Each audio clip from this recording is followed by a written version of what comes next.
Mến chào cô bác anh chị và các bạn đã trở lại với kênh YouTube của Vành Khuyên.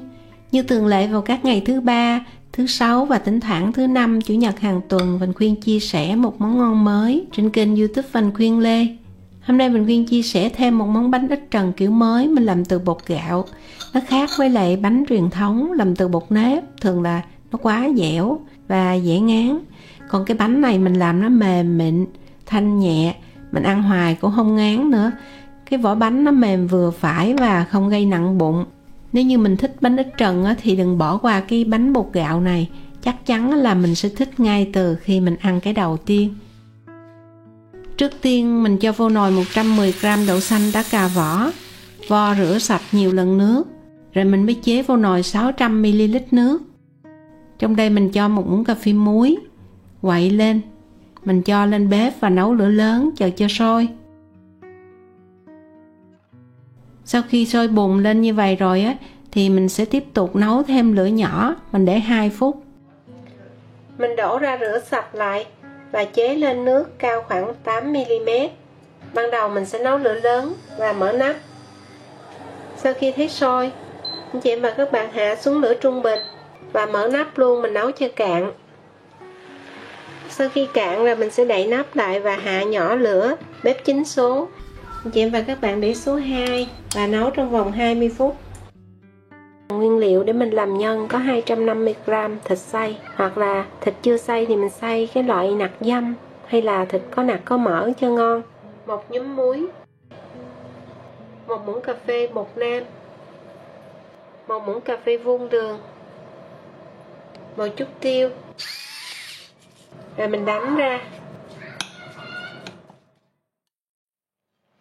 Hành này mình cắt nhỏ để chút nữa mình làm mỡ hành.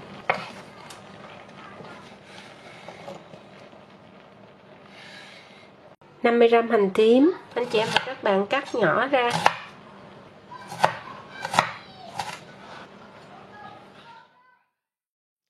Và sau khi đủ 20 phút, anh chị em và các bạn thấy cái đậu xanh nó chín nè, ngon quá chừng.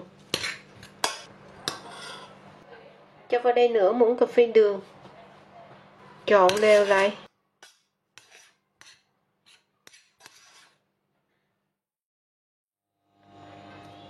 Dầu ăn mình cho hơi nhiều chút để làm mỡ hành. Phi hành tím trước.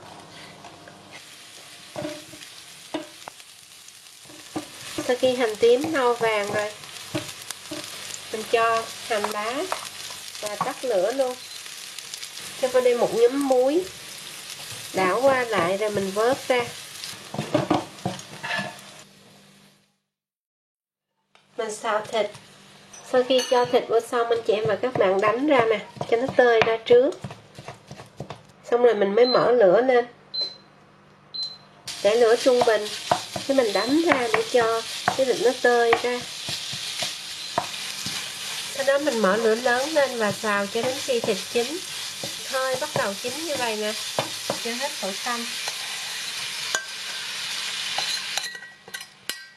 Tiếp tục mình sẽ xào ở lửa nhỏ để cho đậu xanh với lại thịt nó kết lại đó, chút nữa mình vo viên cho dễ. Và lúc này cũng có thể nếm lại tùy theo gia đình. Cái món này mình nêm vừa phải, chút nữa mình ăn thêm với nước mắm đồ chua.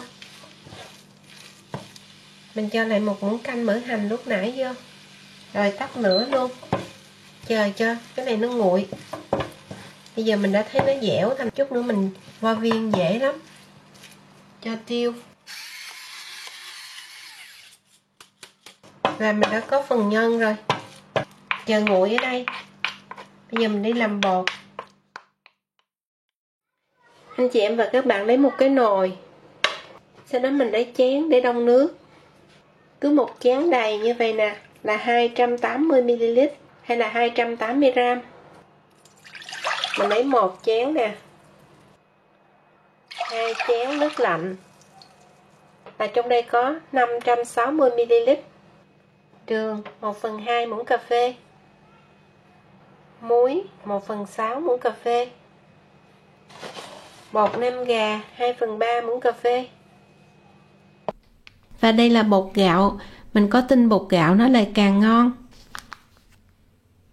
Cứ mỗi một chén như vậy nó khoảng 145 gram. Tốt nhất là mình có cái cân thì nó chính xác hơn. Mình khuyên sẽ lấy 260 gram bột gạo. Tức là mình lấy một chén đầy bột gạo nè. Mình cho vô trong nồi. Rồi mình đong tiếp một chén đầy bột gạo. Xong sau đó mình sẽ lấy ra bớt 3 muỗng canh. Để mình thế vô 3 muỗng canh tinh bột bắp. Như vậy thì cái bánh của mình sẽ dẻo mềm và mình để lâu nó vẫn mềm. Bột nó không có bị cứng. Nếu không có tinh bột bắp thì mình có thể cho bột nếp. Nhưng mà mình khuyên thấy cho tinh bột bắp thì nó ngon hơn. Nó dẻo mềm lâu hơn. Đây là cái cây silicon chịu được nhiệt 270 độ C. Và có thể nấu hay nướng được luôn á. Mình quậy cho bột thiệt là tan ra luôn. Nhớ là thật tan để cho nó không bị ốc trâu. Sau đó đầu tiên mình để lửa lớn và quậy liên tục.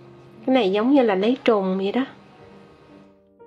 Khi mà mình đẩy cái cây thấy nó hơi nặng nặng bên dưới đáy nồi đó, anh chị em và các bạn sẽ hạ lửa nhỏ xuống và cũng quậy liên tục nha. Sau khi mình quậy khoảng 1-2 phút, bắt đầu bột nặng dần dần lên, anh chị em và các bạn sẽ hạ lửa xuống, quậy cho nó đặc lại.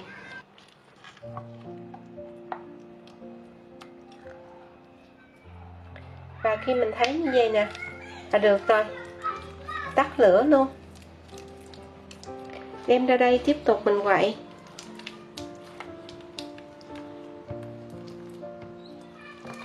Rồi chờ nguội chút xíu, đậy lại để bột không khô. Mình chờ khoảng 5 phút nữa. Lúc này nhân cũng nguội. Mình cho chút xíu dầu ăn vô tay cho nó không có bị dính. Sau đó nắm nhân. Thì các anh chị em và các bạn thích làm cái lớn hay là nhỏ thì mình sẽ vo tròn lại. Khoảng 1 muỗng canh nè. Mỗi viên như vậy là 20 gram. Mình được 23 viên nhân. Rồi quay lại bột của mình. Tay cũng nhớ thoa dầu trước khi nhồi bột. Để bánh mềm mình cho 2 muỗng canh dầu mỡ hành lúc nãy.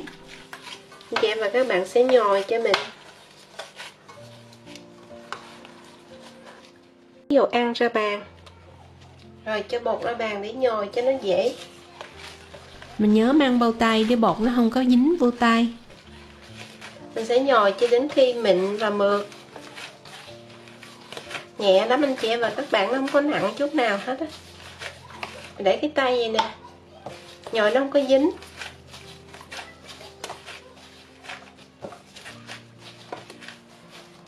Lúc nãy mình có 23 viên nhân, bây giờ mình chia ra thành 23 cái.